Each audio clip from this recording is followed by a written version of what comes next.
Hi, I'm Alex. For the 25 days of 520 Elliott, I choose work. Today, I'm going to be talking about how to do tabletop photography. We'll need a couple things just to start off for our basic photography.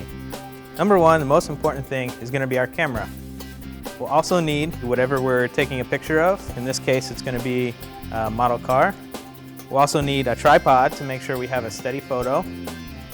We'll need some sort of lighting, and we'll also need reflector cards. When taking photographs, you should be mindful of your environment. For example, we have a nice clean white background here that we're shooting on today. If you don't have a white wall or a white curtain, you can always pick up some foam core like we did here and use this as your background. It works just as well. We also want to make sure we have a nice clean white surface.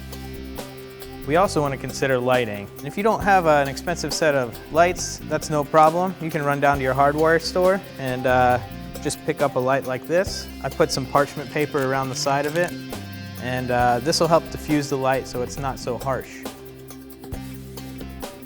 And in addition to that, we can use some just pieces of paper for reflector cards. And this is going to help bounce light onto our product just to highlight some details, or if there's a certain feature in your product, then that'll be showcased very well. So today we're using an SLR camera. This is going to be the Canon Rebel T3i. It's a standard beginner SLR camera, and we're also using a 50mm lens, prime lens, so there's no zoom on it. And when we set up our camera, we'll want to make sure we can get our camera as close as to the product as possible so we can have the maximum pixels in our camera. Now we need to turn the camera on and switch it to AV mode. And then change our exposure, which is going to be our ISO. So we want to change our ISO to 100. So once we're on AV mode, we can hit this button right here and navigate over to our exposure. And we want to change that to 100.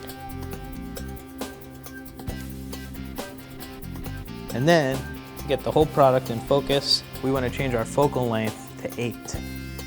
Another helpful hint that a friend told me, they like to use a 2-second time delay after they press the photo button. And the reason for this is after you have that delay, this ensures there's no camera shake after you press the button.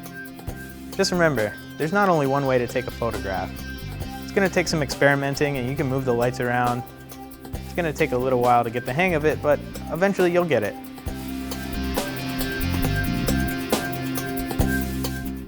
And that's a wrap. Next time you think about taking some photographs, consider some of these tips to help you get a nice, clean and crisp picture. Hope you had a nice time.